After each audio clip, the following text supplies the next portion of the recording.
Hey, how's it going everyone? Adam with the Arcade here, and today we're doing episode 3 of my sort of foray into GTA Online in 2024. Unfortunately, the way I normally record this, which is through OBS with live commentary, did not go according to plan in the last couple of weeks I was recording this. I had the wrong hard drive selected, tons of dropped frames, so the video is essentially unwatchable. Luckily though, I was recording through NVIDIA Replay and I got some highlights and I'm doing post commentary because of that. But it kind of works out because this might be the last episode of this series. I'm going to go over what I did since episode 2, which has been a couple weeks, and speak about whether or not I'm going to stick to it. So first things first, I did get an MC, which came free with the Criminal Enterprise pack. I bought a counterfeit money thing because I think that was also free. And this is just the setup to getting it started. Basically, you go to the laptop, you choose what illegal business you want your MC to be associated with, which I think there's 6. There's like counterfeit cash, document forgery, a couple illicit substance factories, let's just say. And anyway, I had the counterfeit cash one for free. And this has been one of the easier ways to make money because, and I'm pretty sure this is a newish addition in the last couple years or so, you can do these missions in an invite-only lobby. So there is no risk of losing any money. For the most part, they're pretty easy. You can get however much money you have filling up in your factory. So as you have an MC, as long as you're like signed into the MC, you will passively fill up your warehouse. You need to get supplies though, and you can pay for supplies or you can do a little mission to refill supplies. And as long as there's supplies, there will be counterfeit cash will be getting made. The more you have, the more you can sell at once. The only thing I will say really is some of the sell missions, like the one you're about to see, are so much more reliable and less tedious. This one, for instance, was for $45,000, and it's literally get in a bike, take it to a truck, and you're done. You can get these ones where you're in a post-op truck and you have to drop it off to 5 separate places in a really, really slow truck. So I don't know how they choose what you get, but this one, for instance, really good. And the second thing I did, which a couple people in episode 2 said I should do, and that is the first dose missions. And yeah, this was a good idea for multiple reasons. The missions are pretty fun. There's some story involved. You get some GTA Online characters that are new, and Ron from the story mode returns. It's just a bit of fun, and you get some really good perks from it. This is the introductory cutscene, which goes for quite a while, I should add. I had to cut a bit of it out, because otherwise you'd just be watching a cinematic, essentially. Show me your butthole, fella! And so this kind of leads me into one of my gripes with GTA Online, and something that hasn't really changed since the launch of GTA Online. A lot of the missions structure is very, very similar to each other. In fact, for the most part, they're all the same, just in different locations, and the amount of enemies you have to kill, for instance, changes. Although the more intricate missions, from what I can tell, are usually the heists and even the heist setup missions. But one thing, an example I can give is, if you think about the contact missions that you could do early on, 2013, 14, they were essentially go to this place, kill these enemies, pick up the drugs, deliver them. Now, the missions, they change in that you kill the enemies, pick up a car, pick up whatever, take them to a spot, take them to the next spot, kill some enemies. And weirdly though, I'm trying to think what else they could do. And the reason I say that is because if you're fighting NPCs, there's not really much variety they can give you, because the gameplay is what it is at this point. However, there are some non-PvE missions where you're essentially doing civilian jobs, and I'll show you a little bit of that later. So there's like a pizza delivery job now. You can do taxi work, and it's just sort of a weird thing. It's like you have to be in a groove and just doing this to relax mainly. Otherwise, you will notice how repetitive some of it is. And also, you can do basically all of this except for like the pizza delivery and taxis and stuff with friends. So when that is the case, basically every game is more entertaining. So it's just sort of it's a weird thing. Like, I'm not sure what they can do. Even the businesses, for instance, I bought a nightclub, and it's essentially the same as the MC business with just a different skin. And the way your supplies are filled up is, instead of getting supplies, it's your nightclub's popularity. They're sort of the same thing, but, you know, unique to that business type. That being said, the nightclub is really, really good passive money, and the more businesses you have, the better it is, because it links up with your MC business in terms of getting supplies and stuff for that. So it's pretty cool in that regard. So as you can see here, I'm continuing the first dose mission, and it's just, like I said, it's more of the same. Kill a certain amount of NPCs, get a key object, deliver the key object. So, with that all being said, it might sound like I'm pretty negative on the game, but really, this is kind of what I expected, and the whole point of it was to have a game I can sort of turn my brain off on and just play it while listening to music or whatever, which I've mentioned that so many times. And it very well might be the best game for that, because while there is a lot of content that is similar, there is a lot of content. So we can run over a few things. So we have PvP in terms of deathmatch and team deathmatch. I have been able to play team deathmatch 2 times. I wasn't expecting to find games. And on console it should be easier, because I'm pretty sure the player base is bigger. There's races, which every night I can find a race in the drift and drag categories, because there are daily missions you can do for the LS car meet. Well, not daily, there's a new car there every week, and you have to usually complete a certain amount of races to get that car. So I've been able to do that for 2 weeks and get the 2 cars there. And I've also seen that the most popular race type seems to be open wheel, which is not my favorite, but it's been fun anyway. So, you know, that's your play versus player stuff. There's all the free mode stuff. That's like Simeon's cars, the G's cash, the stash houses, the free mode events that only occur if you're in a public lobby, the little gang clear out things, which is one thing that I'm not really sure who does, because you have to kill 15 enemies and you get, I think, $2,000, maybe 2,500, and like that's it.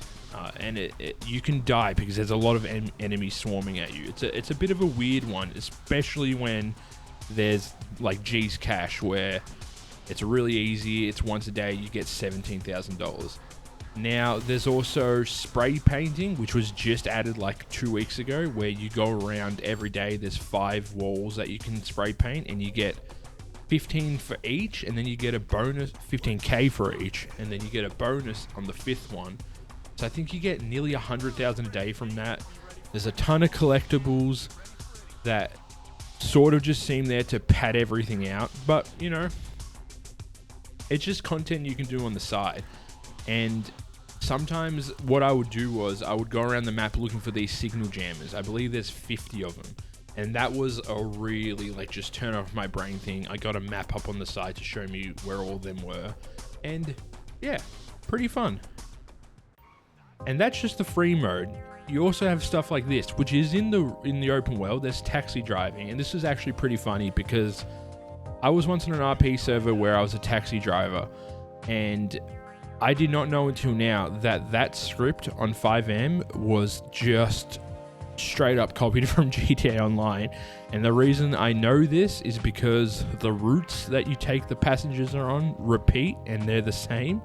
But also, there's a really annoying bug, I guess it's a bug, where when you drop your passenger off, for some reason, these guys refuse to shut their door properly, and you have to like sort of move the car, you know, change its momentum so that the door shuts while you're driving. And you'll see the passenger do that right here. He just doesn't have it in him to close it the whole way. So this and the collectibles, this is the ultimate turn your brain off and play GTA and make some money. And Taxi for the last week was triple money, so it was actually one of the best ways in the game to make money. The pizza delivery, it's cool that it's just there, but it's very similar to Taxi in a way. But the first time you did it, when you made 3 deliveries, you got 100k extra. And so one thing that I've learned, and I sort of said it in the last video, there's a lot of ways to make money without really doing anything, just from playing the game and just like doing the content. There's a lot of like, do it for the first time and make a little bit of extra money. And while that's really nice, and you can definitely, you know, play for a couple of weeks and get like a nice car, there are a lot of money sinks, because I have the MC club, I've done the pizza deliveries, I've been doing the spray painting, I've done some taxi, I did all the first dose missions, so I got the freak shop, which is really nice because you get access to higher level guns and upgrades, and I bought a nightclub, I upgraded my counterfeit cash factory, and I have yet to be able to afford a really nice car because I was spending money on all those things that make you more money, but you really don't get the fruits of your labor unless you're playing a lot. But this right here was one of the most entertaining parts of my foray back in GTA Online, and that is the Cluckin raid. And like I said, the setup for this, it's sort of like a heist. The setups are a little more involved. There's some, you know, mechanics that you don't see in every mission, and there are some certain missions that are sort of unique to a setup. So I'm just showing you the first mission, and then I'm showing you the actual raid. The best thing about this though for new players is you just go to the V on your map, you go to Vincent at his police station, and you can just start him. There's like 5 setup missions. This is the one where you get the money for the job. There's one where you go and get the weapons you're going to use in the job. There's one where you're going to go and get the car. And the weapons in the car one, you have 3 choices where you can pick, you know, a low tier set of weapons, a mid tier and a high tier, and the same goes for the cars. And you can also do multiple, so you can get the mid, the low end, and the high end cars and weapons, so that when it comes time to do the raid, you have multiple choices on what you want to use. And then also, you'll see me mess up pretty quickly soon. A couple of the missions you can do completely stealthily. You can do them without the cops coming. You can do it without any of the enemies or the cartel, which you will see in the Cluckin farm. You can try and do it without alerting everyone, which is pretty cool. You know, there is stealth in GTA. It's not very fleshed out. It's a bit scuffed, but you'll see here when I leave the factory, then there's more enemies, and I definitely kill all of them, and it goes smoothly. But yeah, this was fun, and this, unlike any other heist, is completely free. I know I've heard a lot about Cayo Perico being really good for money, but there is about, I think it's like a little over 2 million to be able to start it. But once you get that, you know, initial investment, you can do it as much as you want, while there's no cooldown. You know, you can do the Cayo Perico, and then I think there's like a 2-hour, 3-hour cooldown, and then you can do it again. With the Cluckin raid, it's a 1 in-game day cooldown, I believe, which is just 48 minutes. And you'll see at the end, I won't spoil it, you probably already know, especially if you've done it, you definitely know. Or no setup, it's a really good money, and it's really fun, which is the main part. And it gets better. You can do this with friends. So while I'm playing it as like a solo game, you can do this with friends. You can do the Cayo Perico heist with friends, and it just makes it a little more fun. It makes it a little more easy. I don't really know how the payout works, if you can just join in on the final mission and get the same payout, but it's definitely worth doing if you're a new player, because there is no barrier to entry. You can do it maybe from level 1. I'm not really sure, to be honest. You just, as long as you have a gun and a way of transportation, you can do the Cluckin Bell raid. Alright, and now you're going to see my first attempt at a stealth mission with my silenced heavy pistol. And I definitely messed this up a bit. I feel like this would be impossible to do stealthily if you had a group of 4. But you can already tell just the structure of this mission is a lot different to normal GTA missions that aren't heists. And yeah, this was fun. This is the last thing you need to do before you actually raid the farm. And it's you're just trying to find a key card essentially, and rig the vehicle trucks, the delivery trucks.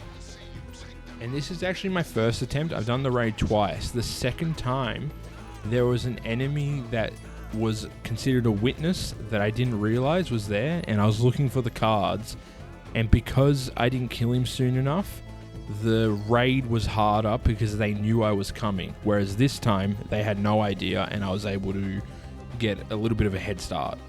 And by that I mean because they didn't know I was coming, that I guess activated the ability to try the mission stealthily, which you'll see goes very, very, very well, that's for sure. So the first time around, this was like the 6th safe I drilled. I got the key card. The second time I did it, it was literally in the first safe, but if you drill into all of them, you get a little extra money. I think you get like 5k extra. Not worth it for the time it takes, I'll tell you that much. Then you just grab a truck, you take it to Vincent's drop-off, which you'll get very familiar with during the setup. Really the only mission I had trouble with was getting the delivery vehicle the first time, because you pick up the car and then you had to take it to the Cluckin Bell farm, so it's there when you want to do the getaway. And I kept getting killed on the way to the farm because they were just coming at me, until I realized sticky bombs are your friend. So yeah, that was the last sort of setup. You rig the trucks, you find the key card, you drop the truck off. And I got 10,000 extra for doing all the safes. So up to you if it's worth it. Alright, and now the finale, the heist itself. You're placing this box, and then you're just trying to get through the factory, and you'll see some of those unique features in this mission that I was mentioning, which is nice to see, a nice break from like the normal sort of contact mission formula. So when you arrive, as long as they don't know you're coming, it's sort of just trying to take them out without anyone seeing you. If you look on the map, the enemies have like a small cone of vision. You might need to get closer to see them, but that's sort of the way you gauge whether they can see you and whether they can see someone you killed. But basically, you're just going through the factory trying to assassinate people without alerting anyone, which I definitely do completely successfully and don't blow my cover straight away. So I can really easily see why people do this as a grind. And while it's not something I'm going to do over and over again, I've done it 2 times. The reason why is because, like I said from the start, I want to turn my brain off essentially when I'm playing this game. And these missions are a little more involved. They're not as straightforward. Like I said, that car delivery mission was really annoying. Now, it wasn't really annoying, I was just getting killed, which is unusual in GTA Online, unless you're playing like super aggressively. But there's also, like I said, features in this, or mechanics in these missions that you don't really see anywhere else. So that's just a good sort of break up and refresher from any other thing that you might be doing in GTA Online. So another part that's probably important to talk about is my experience with the infamous GTA 5 modding community on PC. And I have yet to be negatively affected by a modder. or positively affected. Also, I thought this was kind of rude. You know, they're enemies. They had the red cross there, but you know, they're cowering. But you just no remorse. Anyway, I have been teleported twice. And if you've had experience with modders, you know that that's a thing they love to do. Sometimes they'll drop you free money. Sometimes they'll do bad things. I wasn't willing to risk it. As soon as I get teleported, I back out of that lobby and go into an invite-only lobby. So yeah, while I've had the potential to be affected by modders, I haven't yet in about the month I've been playing. The potential is real though. You can sort of tell there is always very, very, very unreasonably high level people in every lobby. Which brings me to my next point, and that is population. It is doing surprisingly well. And I'm pretty sure consoles for GTA Online are more populated, even though now they're split across PS4, Xbox One, Series S and X, PS5. They're all got their separate player bases. But on PC, it's been pretty full. I still think I would like to play it on PS4 or PS5 just for the racing, but because I don't have a PlayStation 5, I'm not going to buy it for GTA Online. That would be crazy. But yeah, it's been, for the most part, really, really enjoyable. I played it solo the whole time, which is, you know, a testament to how fun it can be. It's grindy. It pushes microtransactions silently in the background because, like I said, even the things that make you money take money to begin, which is why this mission right here is kind of a breath of fresh air, because it's not like that at all. And part of me wonders, what is GTA 6 going to be for its online component? Because GTA 5, GTA Online is it is what it is. It's been very similar for a long time. Because like I said, other than the heists, and even they have similarities, there's a lot of things that share the same loop.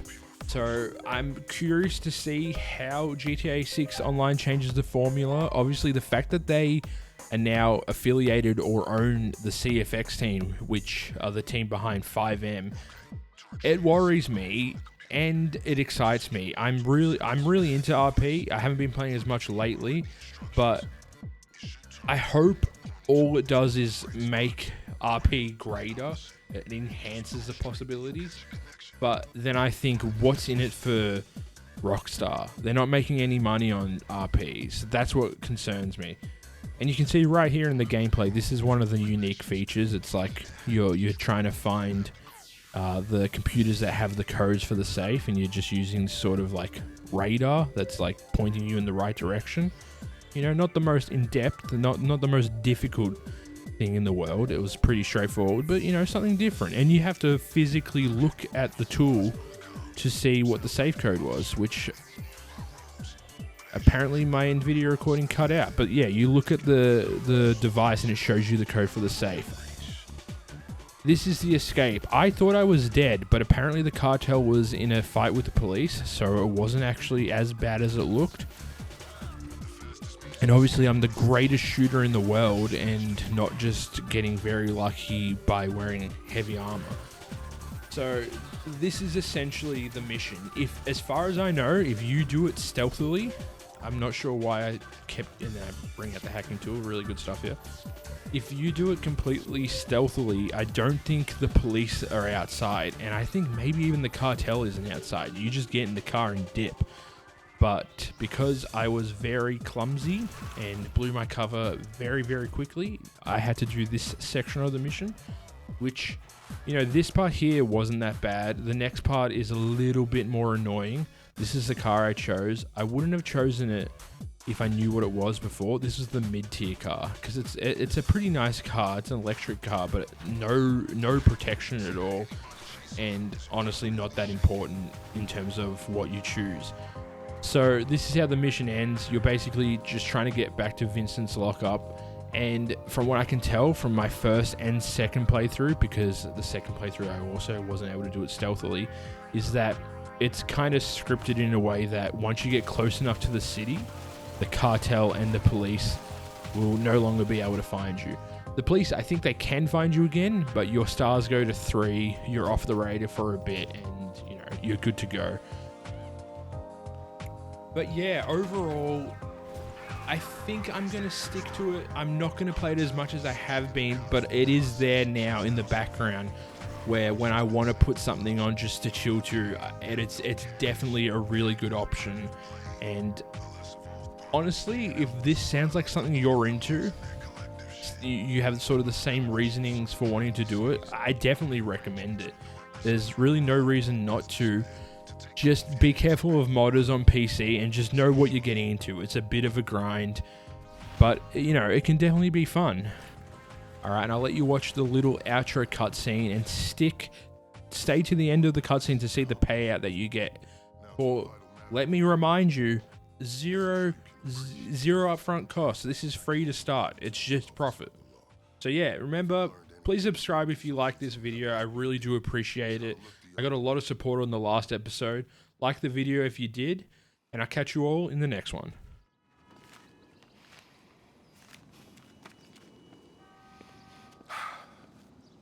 Now remember, as far as I'm concerned, you can hit that factory as often as you'd like. As long as you're giving me reasons to keep looking the other way, I'm happy. As you can see from my choice of transportation, my fortunes at the LSPD are also improving. Just got these babies in, fresh off the line. Guess who picked one up? Until next time, let's disassociate.